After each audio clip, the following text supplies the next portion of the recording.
My name is James. I'm going to be moderating our talk tonight with Susan Waters. We have 77 people here. Thank you so much for coming tonight. I always learn so much from each of these talks. I'm not a bee expert myself, but I really enjoy listening in. So without further ado, I'll just introduce our speaker. Um, Invasive species often compete strongly with native species, especially when they are closely related. In southwest British Columbia and northwest Washington, introduced eastern bumblebees, Bombus impatiens, are spreading rapidly. How does their presence affect our native Bombus species? This talk will present data from surveys done in BC across a gradient of Impatiens invasion. We built plant-pollinator interaction networks based on floral visitation and used the networks to assess whether bee impatiens affects how native Bombus species forage. We found that the mean number of plant species used by native Bombus species increased with bee impatiens abundance. This change in foraging behavior has the potential to affect both the nutritional quality of the native Bombus diets and the effort expended on foraging. Additional research by a cross-border team is investigating the spread of bee impatiens and will continue to explore how the invasion affects native Bombus assemblages. Susan Waters is the senior ecologist at Quamash Eco Research in Olympia, Washington. Her recent research focuses on invasive bumblebees, pollination of rare plants, and how restoration restructures plant pollinator communities. She loves flowers, bees, flies, phenology, and just about any discussion of ecological ideas.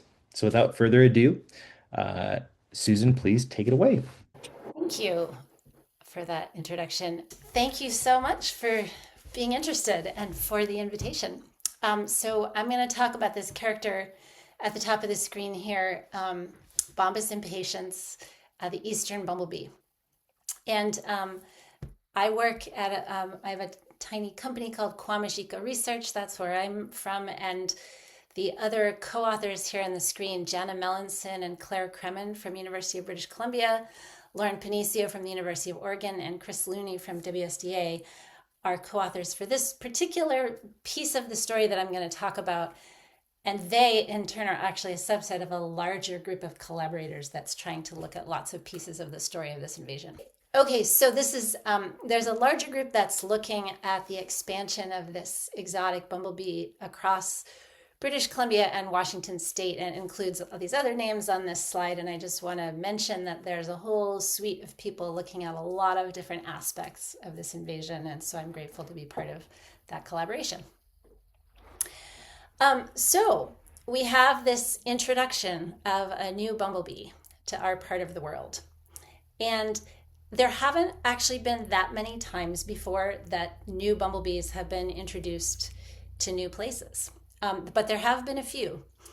And I won't profile too many of them, but one of the more famous instances is two bumblebees from the UK, the buff-tailed bumblebee, Bombus terrestris, and the ruderal bumblebee, Bombus ruderatus. And terrestris in particular has been introduced in a couple different parts of the world, Japan, I believe New Zealand as well. But both terrestris and ruderatus were introduced to Chile. So it's sort of, I present this sort of as a glimpse of the kinds of things that can happen when we have a novel bumblebee player. And by the way, this next series of slides, I'm indebted to Chris Looney. These are just his slides that he lent. So ruderatus and terrestris were introduced to Chile and kind of like the border of Chile and Argentina quite some time ago, 1995. And there's a really gorgeous, big, giant bumblebee. I hope I get to see it before I die. That is native there, Bombus dalbamii. I believe it's the biggest bumblebee in the world. And this is an old picture from an older paper from 2013. But the gist of the story is that after the introduction of these two bees that were purposefully introduced for agricultural purposes, the native bumblebee, Bombus dalbamii, really tanked. And you can see in the figure there the year across the x-axis there on the bottom, and then the y-axis is a measure of abundance, and the orange line is Bombus delbaumii, and so it just went down. And the story has actually only gotten worse since this time. So we know that introductions of bumblebees are not always a great thing for native bumblebees. So let me back up for a minute. How did Bombus impatiens, the eastern bumblebee, get to the Pacific Northwest? So Bombus impatiens is one of two bumblebee species that are commonly domesticated in North America for greenhouse and field pollination. And so two major companies that supply bumblebees to greenhouses for things like pollination of tomatoes that are grown in greenhouses are BioBest and Copert. And through both of these companies, you can buy boxes of bumblebees, right? And you put them in your greenhouse, and they go to town and do your work for you. And historically, the way things worked was that if you had a greenhouse east of the 100th meridian, the dotted line there, you bought the eastern bumblebee. That they were raised domestically, put in a box, and you could send away and get them. And if you lived west of the 100th meridian, you could send away, and instead you would get the western bumblebee, Bombus occidentalis, which was also grown, raised in captivity for this purpose. But as many of you probably know, Bombus occidentalis, the western bumblebee, is in a very sharp decline, so sharp that it is currently under review for listing as an endangered species. It's seriously tanked. And there's a lot of question about what the causes are, but one of the probable causes is actually pathogen spillover from the farmed western bumblebees, basically passing diseases to the still wild populations of the western bumblebee. But whatever the reason, the western bumblebee, Bombus occidentalis, has declined really sharply. And so if you are growing tomatoes in a greenhouse west of the 100th meridian, guess what you now buy? You now buy the eastern bumblebee. And this is a poorly regulated situation, and not surprisingly, eastern bumblebees have escaped from greenhouses and started to spread on the landscape. And the first detection, so this started to happen in Vancouver, BC. The first place that Bombus impatiens was detected in the Pacific Northwest was there. And this was 2003, 2004. And a note was published about that a few years later by Ratty and Kalla. And so here's a map. This is the upper northwest corner of Washington State and the lower southwest corner of British Columbia. You can see that let's see, I'm not sure if you can see my pointer. I think you can. So this dotted line here, that's our northern border, right? So down here's Burlington, Mount Vernon. Here's Bellingham, Ferndale, Birch Bay, Linden. And this is the city of Vancouver. And so in 2003, there were a couple of detections of Bombus impatiens there in Vancouver. And then for the next 12 years or so, there were a handful of additional detections. And 2016, there were more. And 2017, there were more. And 2018, there were more. And now, here's the most recent map I have, which is 2024. And already as of that time, a couple years ago, Bombus impatiens had become the most abundant bumblebee to be found in the city of Vancouver. Very, very abundant. And as you can see, the purple lines here are counties in Washington, and clearly spreading across our border and moving south. We have DNA data from about 200 specimens indicating that there's breeding going on and a successful nests being established. A couple years ago, we excavated a large Bombus impatiens nest near Linden, Washington, which for those of you who might not know, it's if you know where Bellingham is, it's just a little bit north and east of Bellingham, west side of the Cascades. This particular nest that we excavated weighed over 1 kilogram, and it had over 3,600 cells. And we found it in a pretty small field. I mean, it was smaller than, it was probably smaller than a soccer field, I would say. And we found 8 other nests also at that site. And we monitored around those nests for overwintering gines in a couple of later surveys, and we found 67 overwintering gines. So clearly there's reproduction going on, and things are taking off with Bombus impatiens.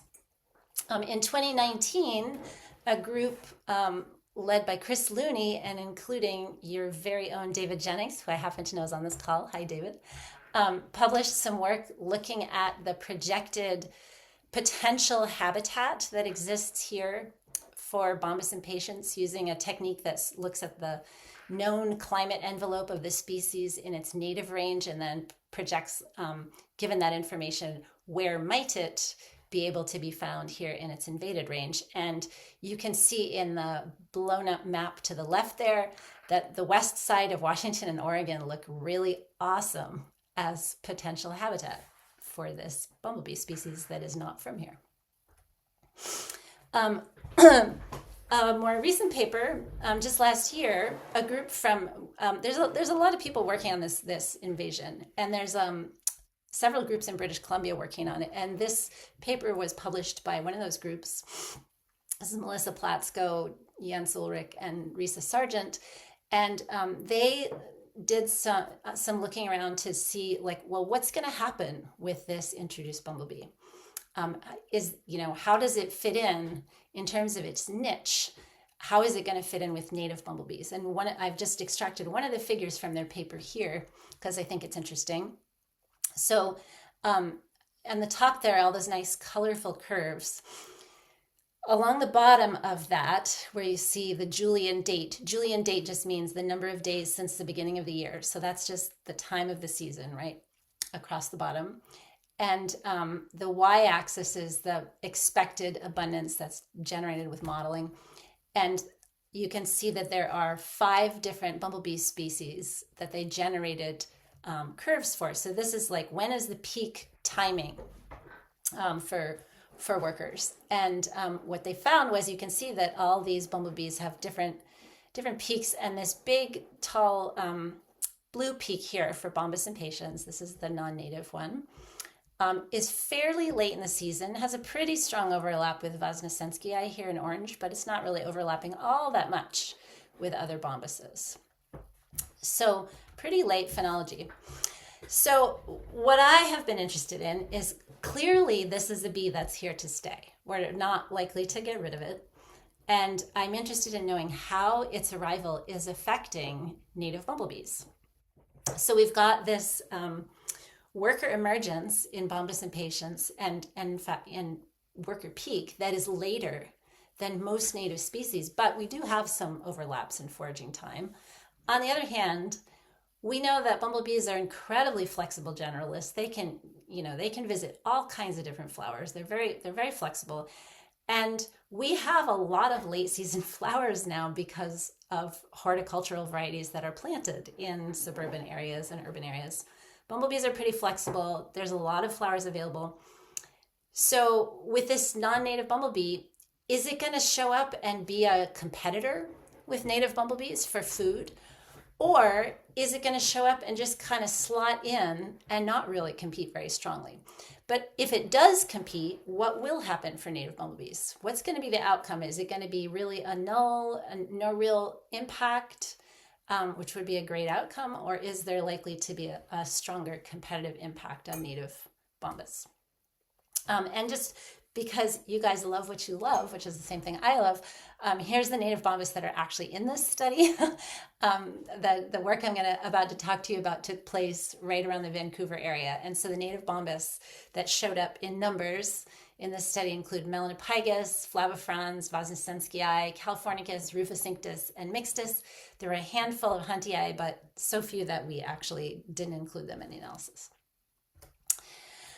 And so I had a couple of different hypotheses about how this might play out. And I'm a fan of competing hypotheses in science. And so here's a picture here, a cartoon on the upper left part of the screen.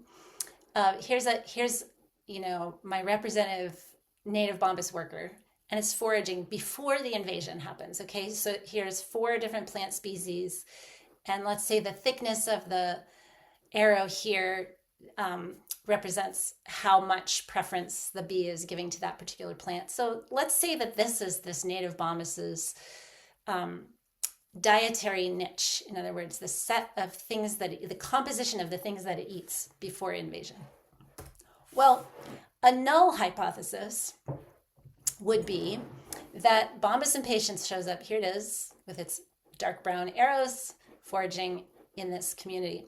The null hypothesis would be Bombus impatiens doesn't have any effect on native Bombus diet because competition is avoided by choosing different plants or because their phenological timing is so different.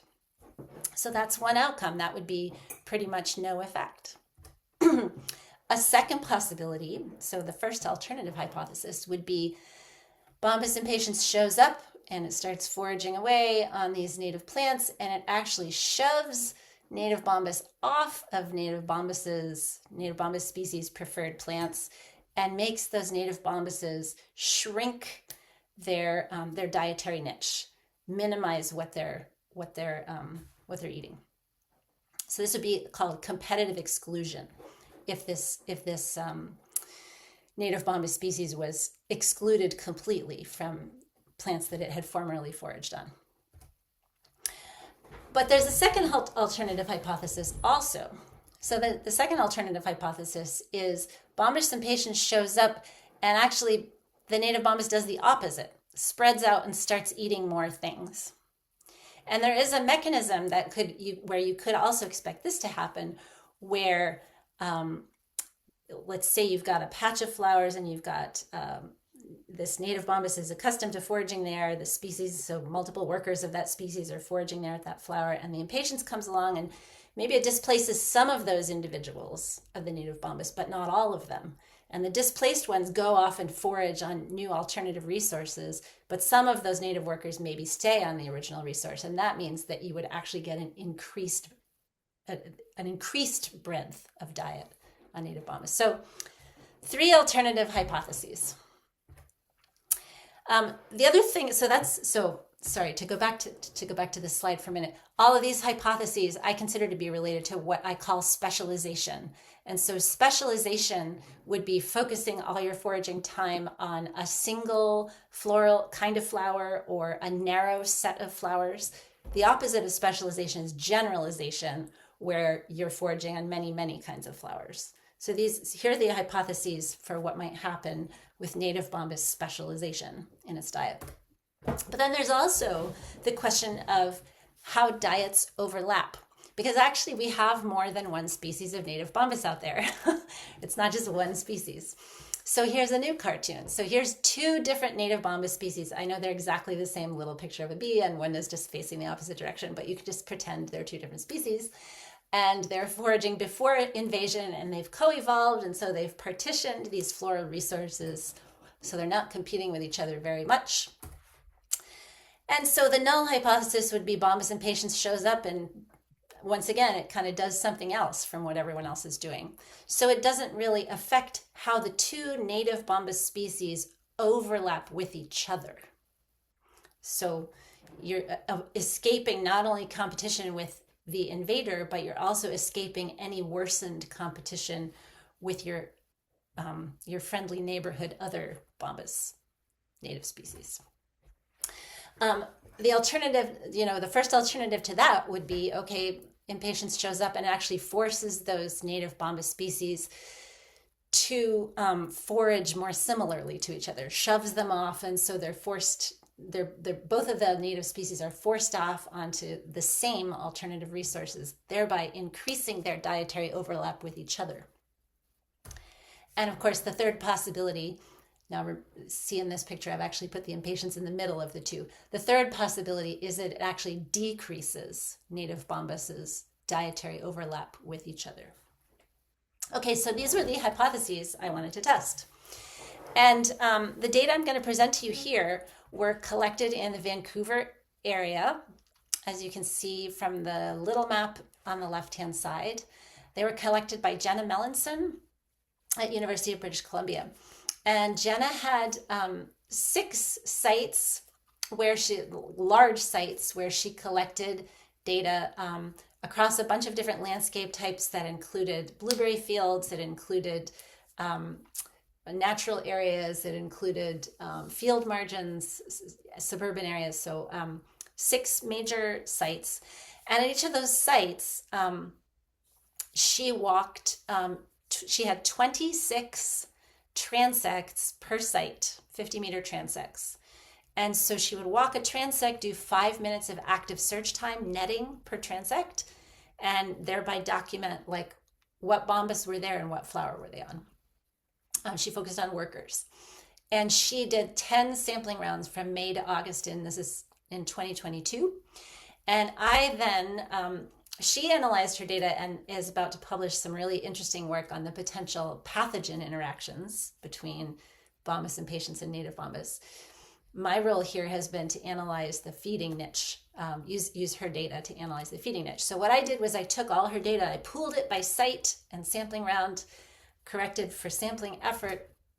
And then I did, the way I put together the data was with the intention of extracting ways of measuring dietary niche in order to compare them. So the first thing that I did was for each site and round, I built what's called plant-pollinator interaction networks. And many of you have seen these before. And for those of you who have not, this innocuous geometric looking thing is actually a representation of a whole community of different kinds of bombuses and the plants they're visiting. And so the way you look at this is these darker rectangles across the bottom. Each of these represents a plant species. So maybe this is dandelion, and this is rose, and this is snowberry, or whatever. And up here, this brown one, we'll say that that's Bombus impatiens, because I made all that Bombus impatiens arrows brown. And then these yellow ones are other bombuses. So maybe this is Californicus, and this is Vosnesenskii, and this is Mixtus, and this is Flavifrons. Whoops, back. So if a line connects the two, it means this plant was visited by this pollinator. And the width of the line is proportional to how many times you saw that interaction take place. So these networks are a way of making a snapshot of how a community is interacting. And then you can use their basically matrices, and you can do fancy things with them. So I made these 60 plant pollinator matrices. And then from each of these networks, I harvested, it says 2, but it should say 3 because I just added this for you for tonight. So I harvested 3 metrics of dietary niche.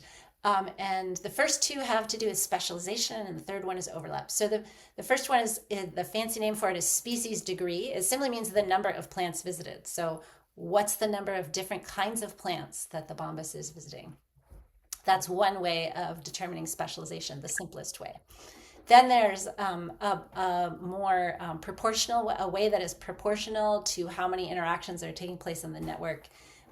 Bluthgen's D prime, and here's the equation for that. It's a way of measuring interaction specialization based on Shannon-Weiner diversity, if that means anything to you.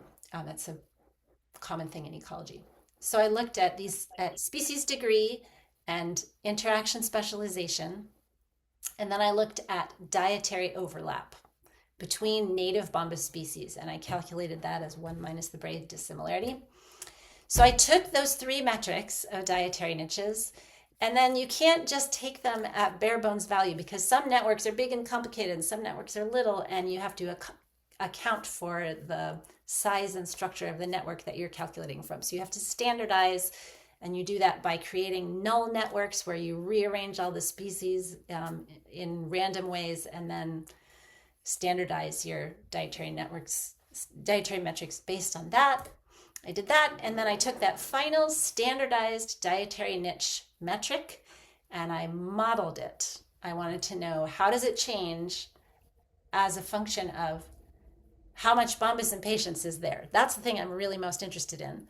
But you could imagine that dietary niche of a native Bombus might also depend on how many other native Bombus are around, how many kinds of native Bombus are around that I might be competing with, and how many flowers are there. So I also included those things in the model. And I did lots of variable selection and refit the models with an optimal lambda. And here's some results. So I'm going to show you a series of figures that look like this.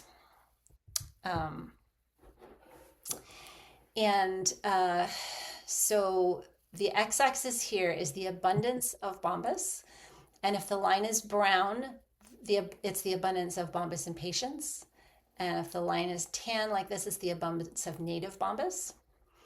And here on the y-axis, this figure is looking at the degree, the number of plant species that are being visited. And I'll explain this one on the right first, in a second, I mean. So what this figure is telling you is, let's look at the brown line first. As Bombus impatiens abundance is increasing, the number of partners, the number of partner plant species that native Bombus are visiting is going up. Not down, up. It is increasing the number of partners that it's visiting. At the same time, well, so, and we can tell, is that just what native Bombus are doing in response to any other Bombus being around? Well, no, because look what's happening with the native Bombus. So there's barely any slope here. There's basically no relationship when we look at native Bombus abundance. It doesn't matter how abundant the native Bombus are. Species degree is the same. Number of partners is the same. This figure on the right here is a way of showing you that this is which of these effects are significant. This little hump here is, you can imagine if you were looking down on this brown line from above. Actually, the brown dot should be in the middle, and it shouldn't be that wide. That's showing something else. But anyway, that's the spread of the data, and this is this estimate is the slope of this line, and the dotted line here at 0. If this hump is overlapping with a 0, it means there's no effect. It's not different from a 0 effect. And so you can see in this case, the Bombus impatiens, the effect of Bombus impatiens abundance is positive. It's more than 0. In other words, it's an upward slope.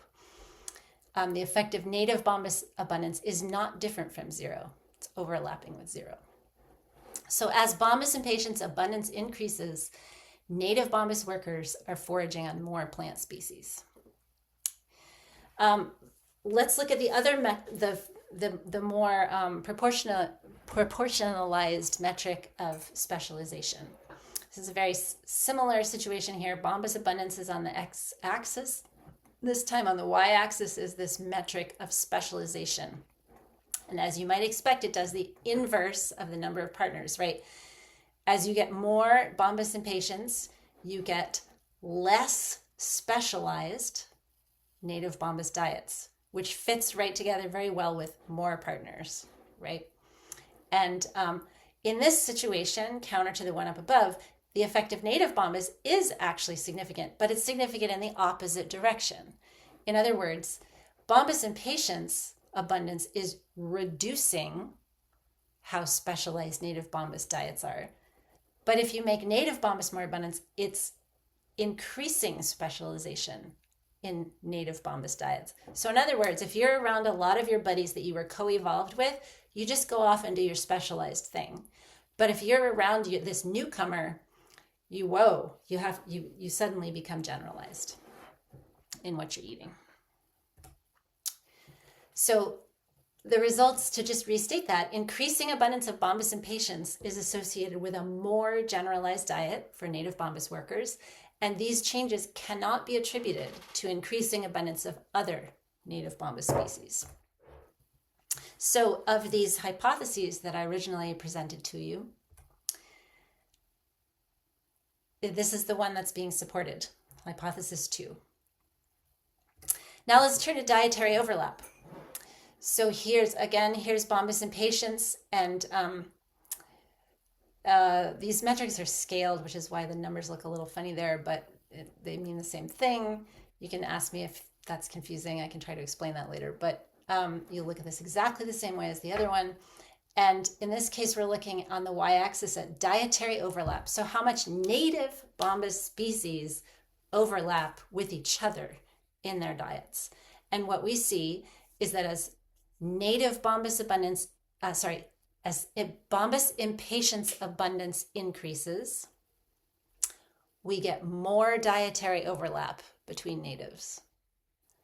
And similarly to the other situation, the abundance of native Bombus sends it in the opposite direction. So increasing abundance of Bombus impatiens is associated with higher dietary overlap for native Bombus workers. And again, we cannot attribute these changes to increasing abundance of other native Bombus species. These are patterns that we believe are being caused by Bombus impatiens.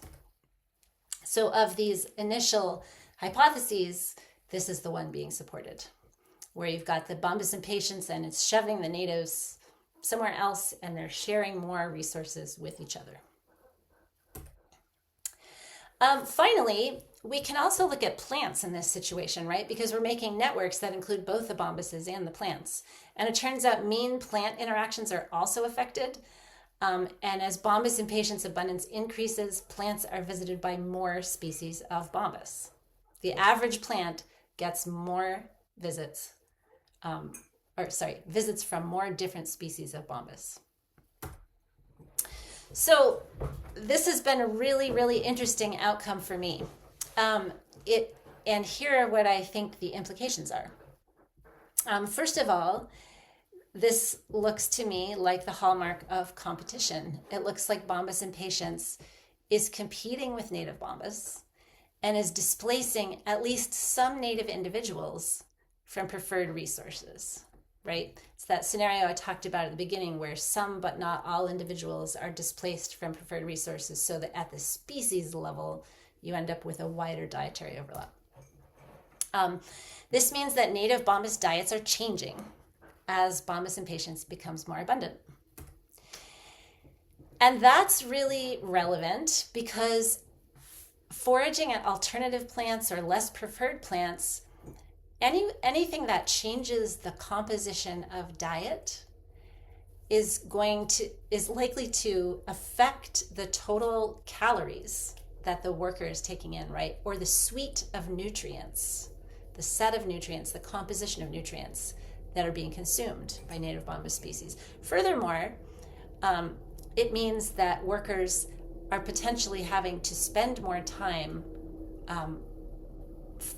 flying farther when they forage. We don't have evidence for that, but that's what this would imply, more effort foraging.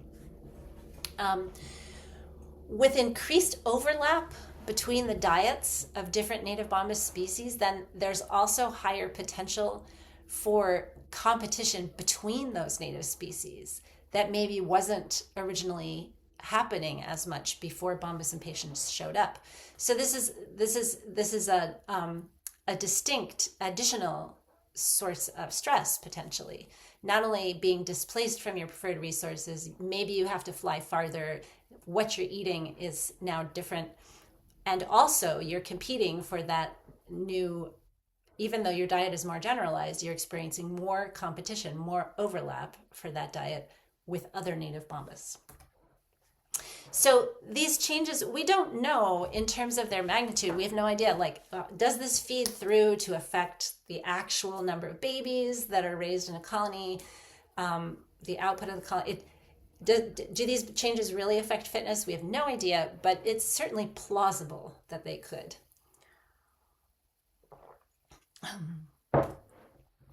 Another implication of all this is that in spite of the fact that I showed you at the beginning that there's fairly limited phenological overlap for many of these species, these competitive interactions are occurring in spite of that and are detectable by us in spite of the fact that overlap is limited. And finally, another implication of this is that the effectiveness of native Bombus workers as pollinators might change for some plants because all of a sudden the plants too are getting a different suite of visitors than they used to get. And that means that, the probability that this bombus that visits you shows up carrying the right pollen because it just came from another plant just like you, that probability is being changed. And so the effectiveness of those bombus as pollinators for some plants could become different. So there's a whole bunch of caveats. I mean, this is a really cool glimpse of a story, but there's a bunch of caveats. So first of all native Bombus species are lumped together here, and that's in part because the numbers across, in order to get replication across sites and rounds, that was not really easy to do with this data set. And so we're going to look, we have another, a very closely related analysis coming up where we will be able to tease out differences among species. But it's interesting that we are able to detect a pattern in spite of the fact that these native species are lumped together. Another caveat is that this is only 1 year of data. Things can change a lot between years, as you certainly know. Also, this is all workers. It's not clear how male foraging may differ. Maybe males don't actually experience as much competition because the males are are later. Not sure. Another caveat is that any effect on plants, even if it's there, that if those effects could be counteracted by other pollinators, because guess what? Bombus isn't the only thing visiting most of these plants. So even if there are changes that plants are experiencing, those changes might be unimportant in the context of all the other pollinator visits the plants get. And then lastly, this is an invasion, which means it's inherently dynamic and changing. So it's definitely not at equilibrium, right? And this pattern might change with time. It might be different at the front of the invasion than it is in the core of the invaded area. Nonetheless, it seems pretty arguable that this is a potential additional stressor on native bees. So our next step, we're going to repeat this study more or less with data from 54 sites in Washington and British Columbia, which we've read. This is data we've already collected in 2024 to 2025 across a gradient of invasion, including lots of sites that are not yet invaded and lots of different landscape types. So we have those data. Stay tuned. And what we're going to do is also take that analysis to another level by looking at a more refined and more nuanced measure of diet, which is we're going to be metabar coding the pollen samples on the bombus that bombuses we're collecting. So we'll use DNA techniques to find out what plants they were visiting. And the reason that is really helpful is because, of course, if we just go out and we see a bee land on a flower, we go, oh yeah, that bee interacts with that flower. But right, it made 20 other visits right before that you didn't see and you didn't measure. So looking at the pollen, there's a record of that. So I'm excited about looking at that, and especially because it's going to also give us the ability to look at the level of what's happening with individual bees, as well as these species level responses. So to sum up, invasion by Bombus impatiens is changing native Bombus diets, and these changes have the potential to affect native Bombus fitness. And with that, I will thank our funders, USDA, NIFA, co-authors for this project, co-authors writ large for the larger project, and all of the fantastic people who have helped with the field and lab and taxonomy work. Thanks.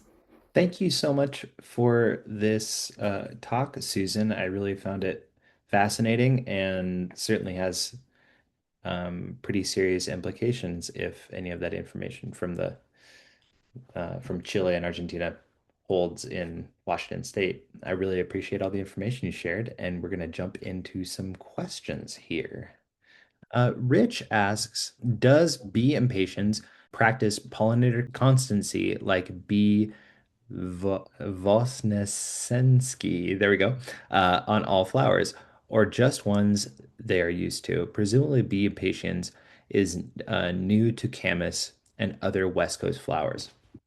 So I don't have data on floral constancy, but I have lots and lots and lots of field observations.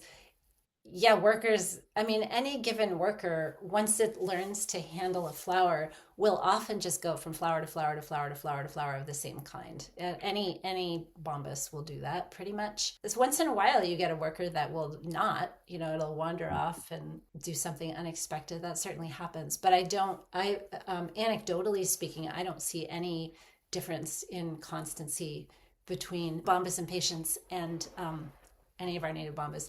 And as far as being unfamiliar with West Coast flowers, it doesn't really matter because every year there are new workers, right? So every year those workers are starting from scratch. They're born, they look around, they see what they can handle, and they learn to handle it. And so, the fact that 7 generations ago they didn't have this flower around doesn't really matter. Gotcha. Erica asks, I have a question about the model structure. Since the model was developed at the genus level for Bombus, was any density dependent variable included to capture intraspecific competition, especially for Bombus impatiens? Yeah, we had Bombus as a random effect in the model, Bombus species as a random effect. LR asks, are all native Bombus pooled? Were the individual native Bombus species assessed similarly, one at a time, each native versus all others pooled?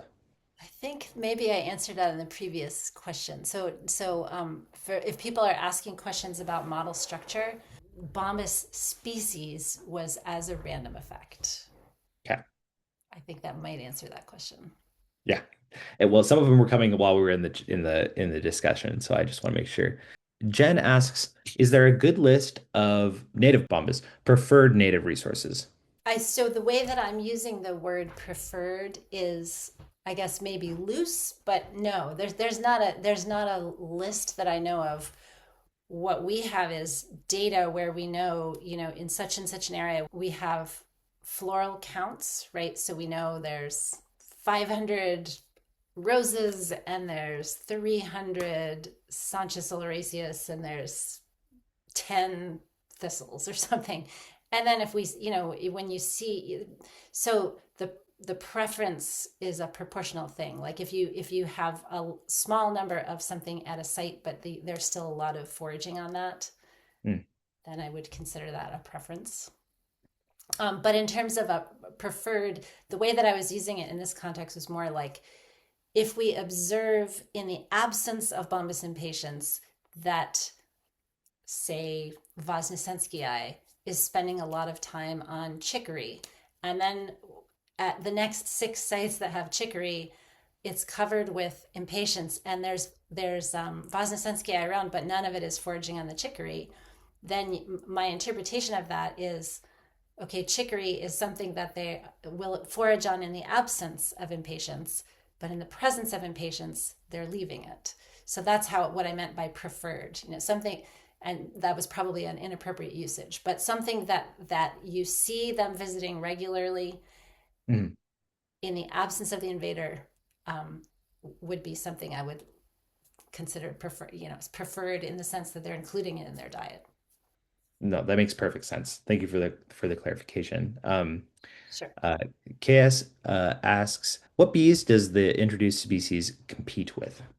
Well, so all of the bees in our study showed competitive responses except for Melanopygus, which, and we don't, it's possible that just there wasn't a lot of phenological overlap with Melanopygus at those sites. So it would be Rufus Rufus Vosnesensky, Californicus, Flavifrons, Mixtus. Who am I forgetting? That's most of them. A question. Is there any talk of how to better regulate the invasive issue that we're having? I mean, I think the issue is well known, but I don't know if there's any talk of regulation that will prevent what's happening here. Yeah, that's a great question. I don't know.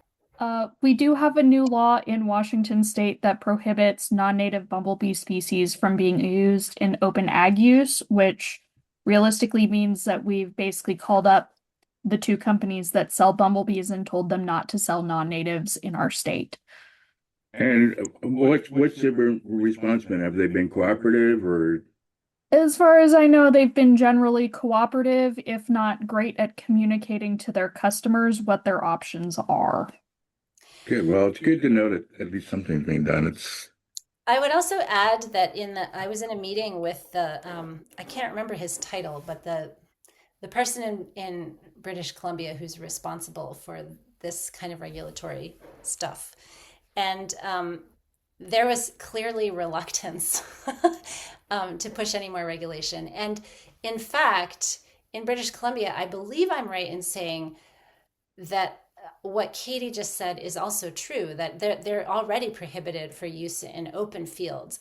This is inside greenhouses. And um, they're already required to have queen excluders so that ostensibly queens can't get out, right?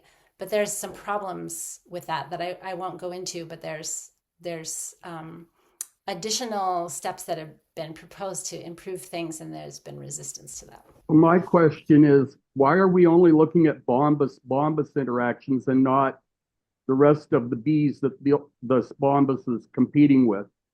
The Millesotes and the late season Andrena and all of the sweat bees and other bees that could be displaced by this. Sure, absolutely. I'd love to do that. Funding. So, yeah, no, I agree. Typically in ecological theory, people believe that the closer the relationship between species, the stronger the competition is likely to be. But that's not always true, especially, there's lots of different axes of the ways that species compete. And maybe in terms of floral resources, there could be some strong competitive interactions between Bombus impatiens and other bees that are not Bombuses. We in this work we were only looking at Bombuses, but I agree completely that there are very likely to be ripple effects through the whole community of bees and potentially non-bees. Elizabeth asks if bees can't get their preferred food sources, is malnourishment and or toxicity a concern? That's a great question, and it's an obvious question. I don't think I would go that far at this stage in terms of what we've seen. I've been presenting Jana Melansson's data. We've been collecting our own data on a similar question, and some of our surveys have gone all the way through October because Bombus impatiens is still active. Guess what? In October, as soon as you get into September, the number of flowers that are available starts to go down, but you'd be amazed once you're out there and actually looking around, there's still a lot of stuff out there. So on our landscape, because human beings plant so much stuff in so many places, on our landscape, you're often not very far from flowers, even in the very late part of the season. So malnutrition, well, maybe, it depends. Like if you have 10,000, it all depends on numbers, right? Like if you have 10,000 blackberry flowers, let's say, and you have a brand new colony of Bombus impatiens, or even several colonies of Bombus impatiens, they're not going to displace all the native Bombus off those 10,000 flowers, right? So, but if there's 10 flowers, it might be a bigger deal. So I guess I'm hand waving, not really answering your question, but I'm not immediately concerned about malnutrition, but I am concerned that we've documented this shift in what native Bombus seem to be eating in the presence of Bombus impatiens. And that certainly means that plausibly there's a different set of nutrients, right? Or that they have to forage differently in order to get the same nutrients that they need. I'm not ready to say like, oh gosh, all these native bunkers are going to tank because they can't eat anything because they're kept off of everything. I don't think that's it. But I do think that there's a signature here of a change that is real. That's a bit of a hand wave, but that's that's the best I can do there. Anthony asks, did you encounter Apis mellifera in your research sites? And how did all bees interact with each other? What impact did they have on each other? Thanks. Oh, great question. So in Jenna's data set, she did not monitor Apis mellifera, but that's a really important question, right? Because those numbers can be so high. So in our newer data set, we do have Apis in the data set. And I mean, how do they interact with each other? I guess I I don't think I'll know until I analyze that data. I don't see that's a good question. So where we saw lots of Apis, I don't think I can answer that until I analyze those data. But stay tuned. Good answer. Elizabeth asks, are floral resources limited or is there an abundance to go around? Yeah, like in general, wouldn't we really like to know that? And when we started this project, I was just assuming like floral resources, especially towards the end of the season, oh, they'll be really limited, and so competition will be stronger, and we'll be able to really detect this. Honestly, when we're out there, like I said, I mean, until really October, there's an awful lot of places where you go, and there's still a lot of flowers. It's surprising. Um, some of those places include, like urban and suburban sites where, people have planted horticultural plants that keep blooming till forever because those plants don't have to produce any fruit or any seed in time for winter, right? They're just bred to be flowers. But also, there are some invasive plants that are very widespread that bloom really late in the season up there. Jewelweed is one of them that's being really heavily used. I think it's patchy. I guess I would say I think in some kinds of areas, in areas that are dominated by native vegetation, I actually do think there could be much stronger competition for much more limited floral resources in those sites. But in sites that are urban, suburban, um, wetlands invaded by jewelweed, I don't think floral resources are limiting. Great Uh, question. yeah, I wanted to jump in to ask that you made a comparison at the beginning between the invasion of, Chile and Argentina with this Bombus impatiens invasion from Canada. And I wanted to know kind of based off of that, in Vancouver, an urban area with probably, however many dozens of introduced flora, do you think that there is a more considerable impact in Chile in were those perhaps more native areas not as densely populated by humans? Um, just why do you think that there's such do you think that that intense impact in Chile is going to be replicated in Washington? That's a great question. I mean, and that's what drove me to want to do the research, and I don't think we really know the answer to that. I mean, I'd like to think that this impact will be modest, that this bee is, in spite of the fact that we are finding a hallmark of competition or a footprint of competition, it is also true. You could really argue that Bombus impatiens is, at least in part, it's occupying a new niche, right? Because we didn't used to have all these floral resources until late September, right? That's associated with human landscape change and climate change.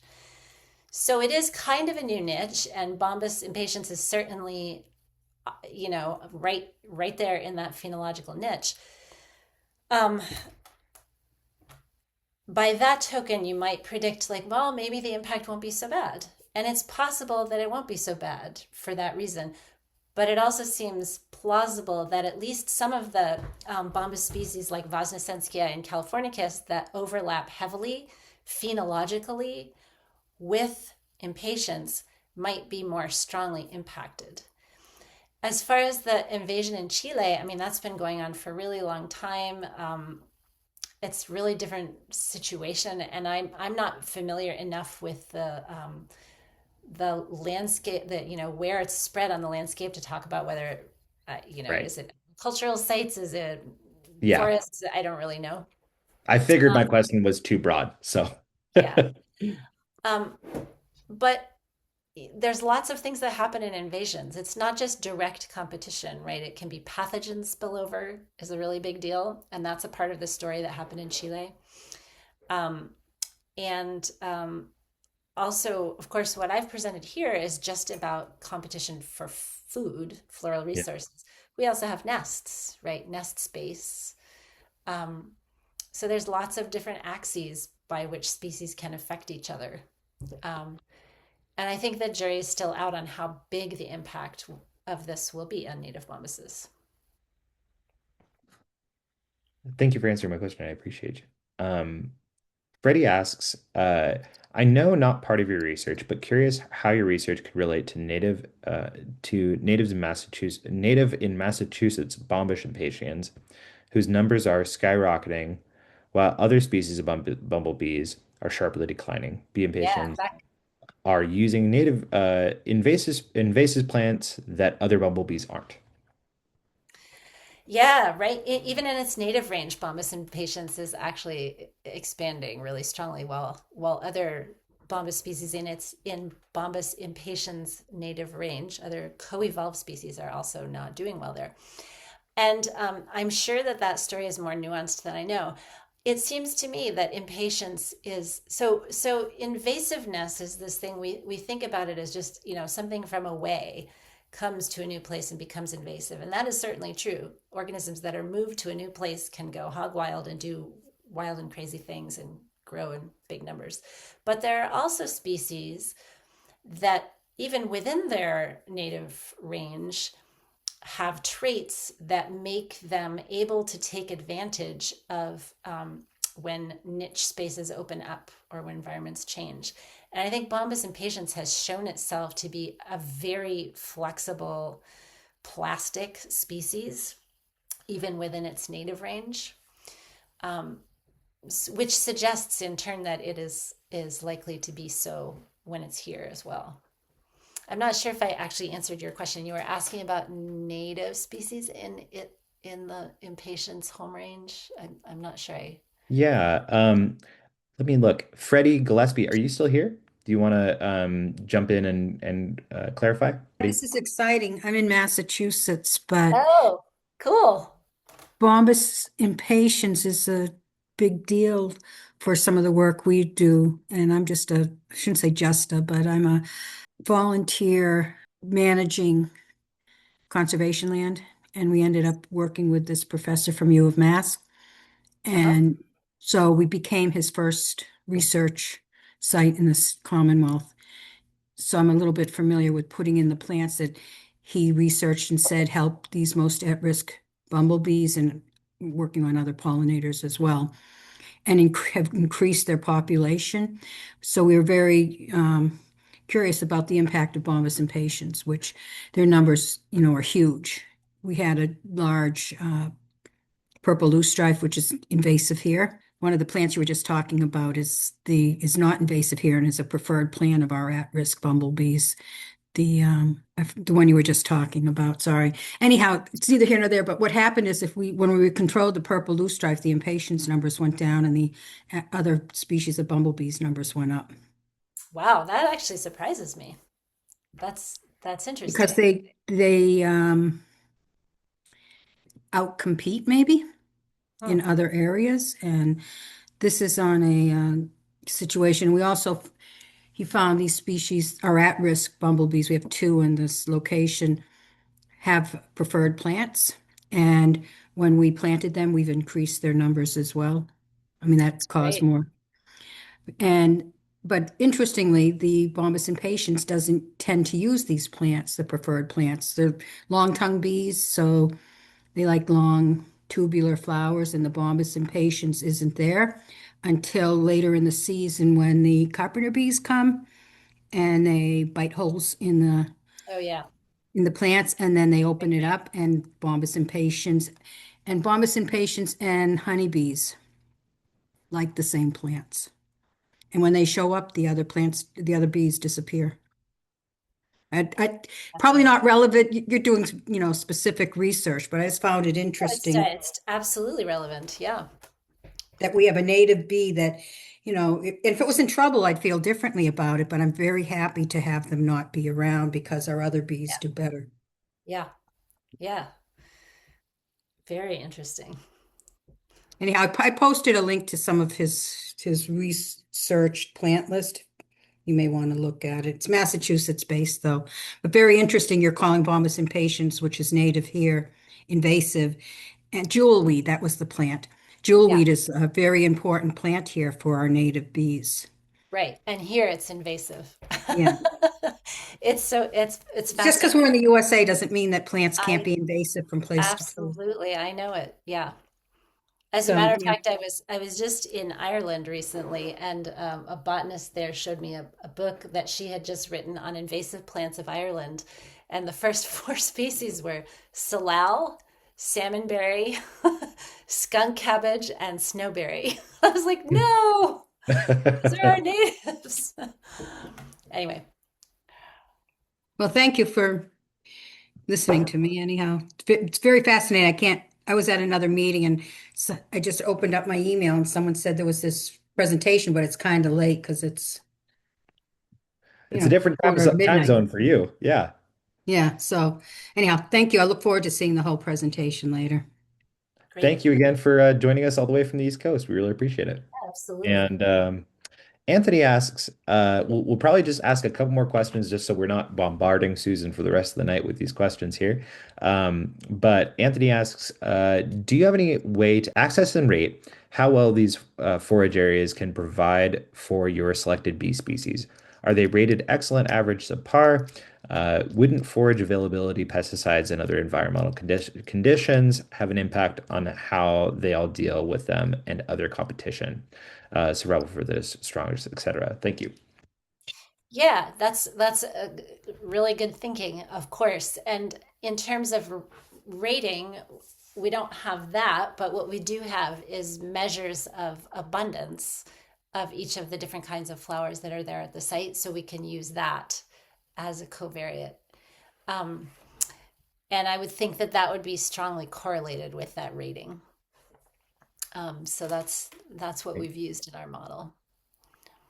Great. Rich asks, I'm unsure how you know if native bombus were pushed off their normal flowers.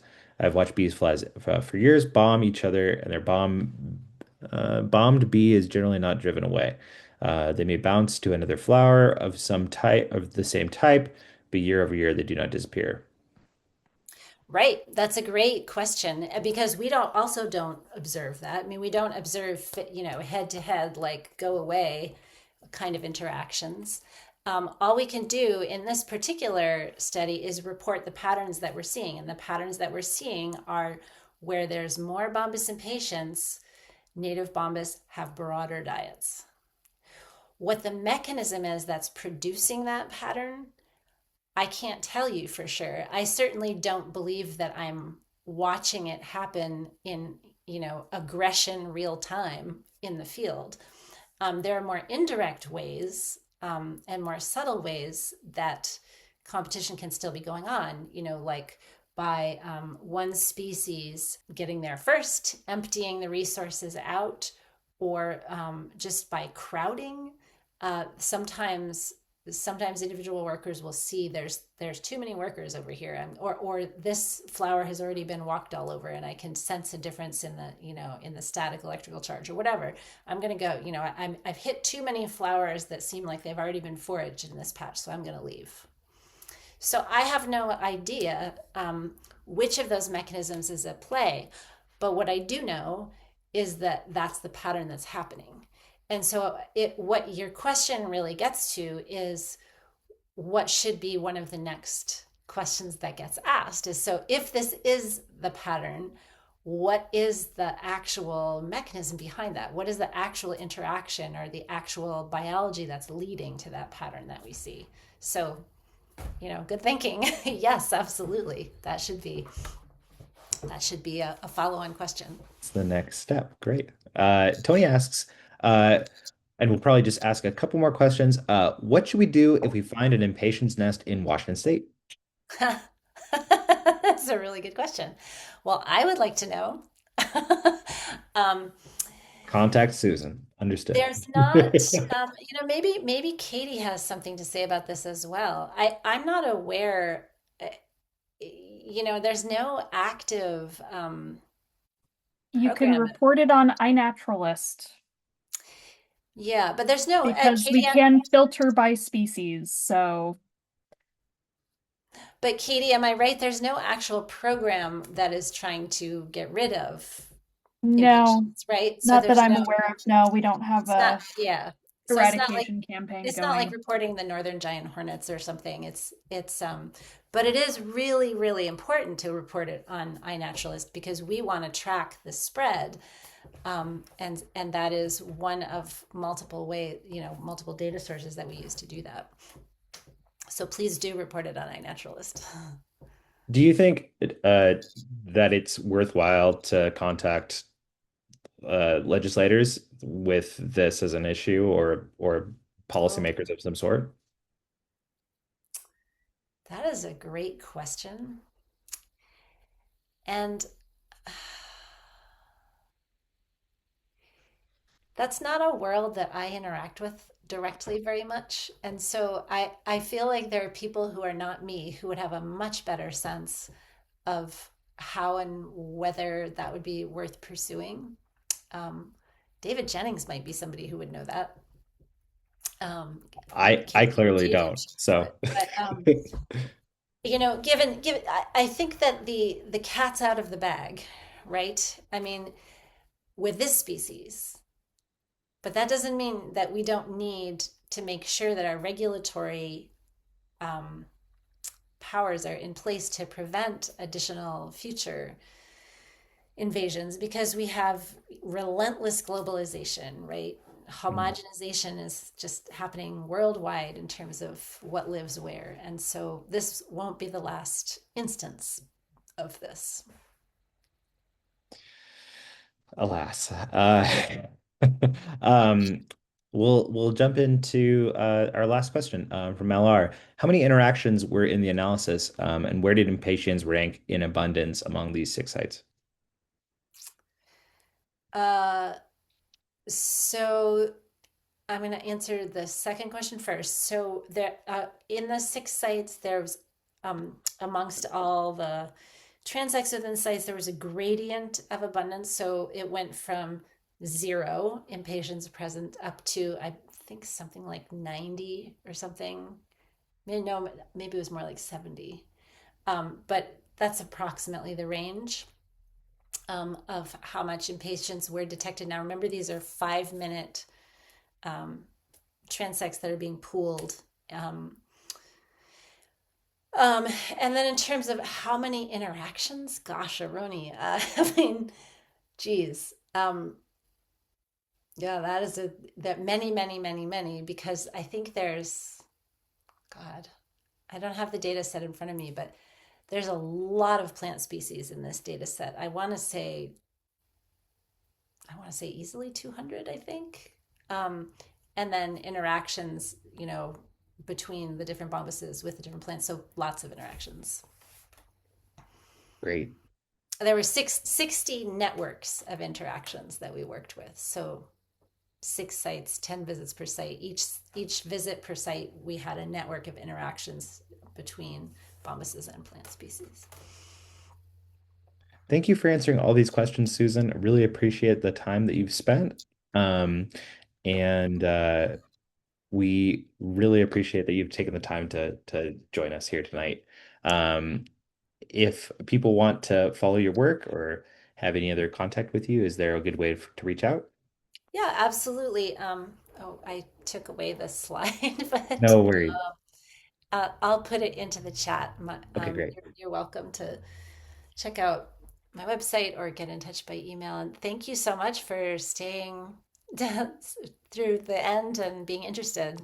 Yeah. I'm really glad. I'm just so glad this organization exists. It's great that you guys are out there noticing things and paying attention and doing what you do. So, Well, you've been very it's been really deeply appreciated that you've answered all these questions. So thank you again, and we hope to see you again sometime soon. So without further ado, does anyone have any last announcements or things to share before we jump off?